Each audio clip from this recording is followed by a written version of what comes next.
Hi, I'm Vishwanath Kashikar, and this semester I'm offering the L4 Studio, the practice. I'm sure a lot of you know about this studio because it was offered last time. However, there are some key differences in the studio this time around, and I'll specifically talk about them well. Assisting me in this studio will be Ankita Dhal, who is a recently graduate architect from the School of Environment and Architecture, Mumbai. Let me begin by talking about the genesis of this studio and what led to this particular studio. So typically in architectural education, studios are centered around the idea of the project. Every semester you get a new project or new projects, and we use the project as a vehicle to look at our context, whether it be social context, cultural, technological, environmental, and so on. However, in the real world, all projects are nestled in a practice, and for a moment, if I keep the projects in the background, the practice has its own life, which consists of the ideology of the practice, which might be explicitly stated or implicit in the way they design. It consists of the structure of the practice itself in terms of how people are organized in the office and how design is structured. There might be various systems that offices develop in order to manifest their ideologies.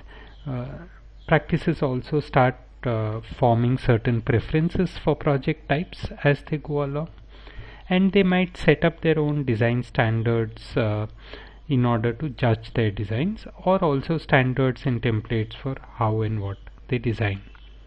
So this studio tries to engage with all these questions outside the purview of the project.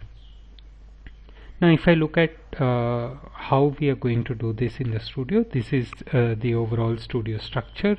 As you can see, it is very complex. It also has multiple parallel exercises that run along the studio.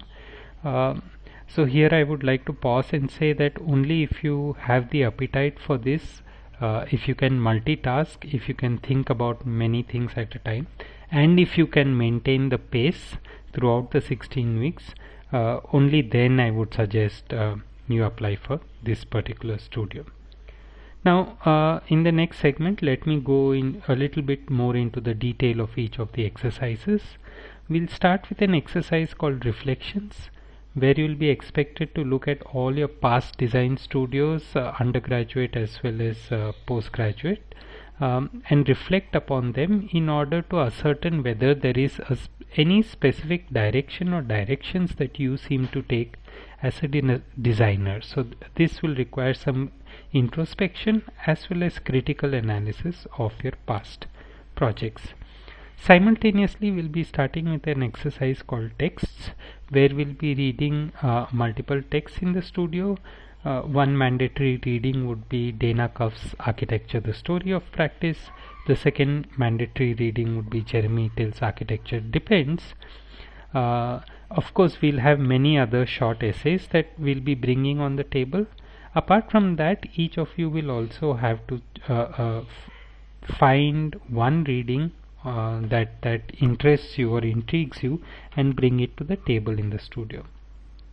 Now the manner in which this exercise will be conducted is as follows. You'll read the assigned chapter and come to class. During class we'll have what is known as a reflective reading session and a reflection session, if I were to be more specific, where for each chapter in the book we'll have this kind of a mirror frame, which will not only have the summary of the book but discussions that particular chapter generates and other associated articles, thoughts that will be put together. Now after the reflections exercise ends, we'll have an exercise called debates. The whole idea of this exercise is to force you to take positions through an act of debate.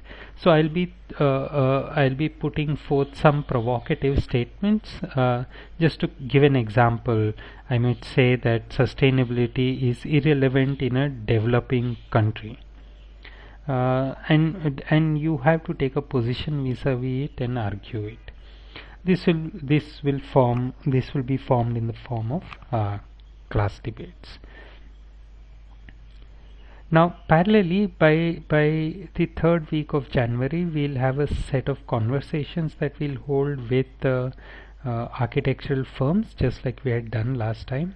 Of course, the preparation for these conversations will have to begin on day one of the studio itself.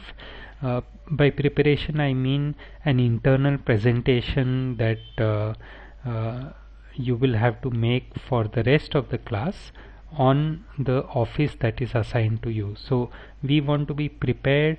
Whatever we can learn from the internet, from other sources, we learn about the office before we talk to them. The second would also be formulating a questionnaire for that specific office, which you would like to give them at least a week before the conversation itself. Now this time around again I have 17 to 20 odd offices that I am looking at, and because this studio is going to be online, I thought it's a good opportunity to enlarge the circle outside Ahmedabad. So this time around I am not looking at any office in Ahmedabad, but offices all across India. Again, like last time, this list is curated to have some very large practices, some very small practices, young practices, old practices, very structured and systematic practices, and very open-ended practices. Now we were not able to do this very well last time because we shut down right at the fag end of this exercise, but we do intend to come up with a publication for this office visits or office interviews that we'll be having. This is just a sample from last year's production, as you can see. Now along with that, when these conversations are going on, we'll have in-class discussions on the designing of your own practice, which would mean manifesto and an imagination of how that manifesto can be manifested in design practices. So all this form the first 8 weeks of the studio. In the second 8 weeks, there is one project that is self-initiated, which you have to bring to the table. So I don't know what that project will be. The only thing I will insist on is that it's an architectural project and not an interior project, not installation, not urban design, no master planning. The second project is a project that I will give to the entire class, and again, like last time, this project is a hidden project. I will reveal the project only when it is time for it. The third project we'll be doing is again a competition like we did last time. As of now, I'm thinking of doing this competition, Bauhaus Campus 2021. There are some eligibility issues with it, but we'll discuss that once the studio begins. And lastly, the last 2 weeks will be spent strengthening and articulating your positions and the design of your practice. This is also the time when you'll be expected to make a website for your practice. So these are some examples of websites from the last iteration. Of course, this time around I am hoping that it will be much better than the last time. So yeah, coming back to the structure of the studio, this is how it is. And like I said earlier, only if you have the appetite for it, I would suggest you give it a shot. Thank you.